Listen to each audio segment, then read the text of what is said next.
একবার অর্জুন প্রভু শ্রীকৃষ্ণকে প্রশ্ন করলেন, হে মাধব, সফল জীবন কিভাবে লাভ করা যায়? প্রভু শ্রীকৃষ্ণ তখন অর্জুনকে নিয়ে গেলেন ঘুড়ি ওড়াতে। দুজনেই তারা মনের আনন্দে ঘুড়ি ওড়াচ্ছিলেন।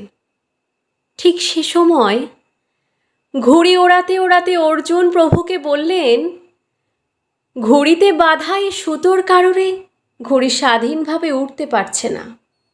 আমরা কি সুতোটা ছিঁড়ে দিতে পারি না? অর্জুনের কথা মতো প্রভু শ্রীকৃষ্ণ ঘুড়ির সুতোটা ছিঁড়ে দিলেন।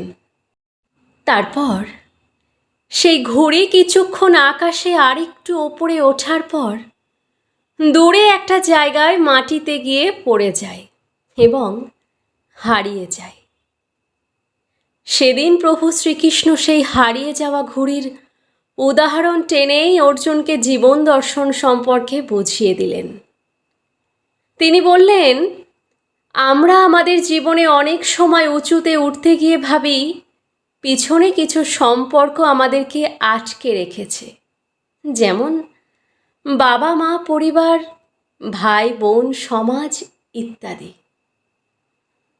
আমাদের তখন মনে হয় যদি এই সমস্ত বন্ধন থেকে মুক্ত হতে পারতাম তাহলে হয়তো আরও অনেক উঁচুতে উঠতে পারতাম। কিন্তু এমনটা করলে আমাদেরও অবস্থা হবে ঠিক সুতোহীন ঘুড়ির মতো।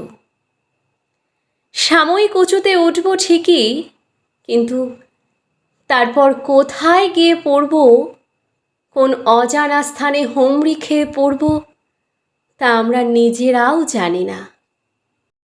পরিশেষে প্রভু বললেন, মনে রেখো, আমাদের সেই বন্ধনগুলো কিন্তু ঘুড়িতে বাঁধা সেই সুতোর মতো।